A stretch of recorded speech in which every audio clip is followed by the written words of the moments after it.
लक्ष्मीच्या पावलांनी या मालिकेच्या 29 ते 26 ऑगस्टच्या भागामध्ये आपल्याला पाहायला मिळणार आहे. चांदेकरांच्या घरी मंगळागौरीची खूप मोठी पूजा असते. चांदेकरांची मंगळागौर साजरी करण्यासाठी आतिश भाऊजी येणार असतात. मंगळागौरीच्या दिवशी सरोजना खेर कलाला चांदेकरांची सून म्हणून स्वीकारलेली असते.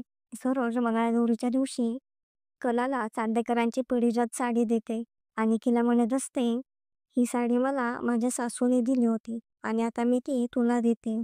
आम्ही एकसारख्या साड्या नेसून मंगळागौर साजरी करायचो. घरातले सगळेजणही तिथे असतात.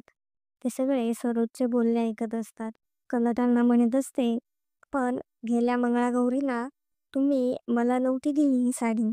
तेव्हा सरोज कलाला म्हणत असते, "तेव्हा मी तुला माझी सून मानतच नव्हते."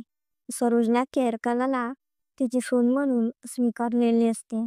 कला सरोजकडून ती साडी घेते.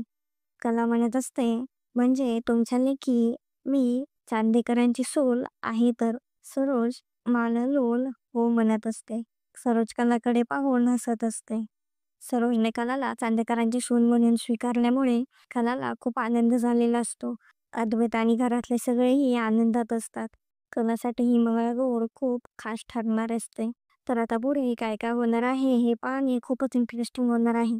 असेच नवनवीन अपडेट जाणून घेण्यासाठी आपल्या चॅनलला नक्की सबस्क्राईब करा.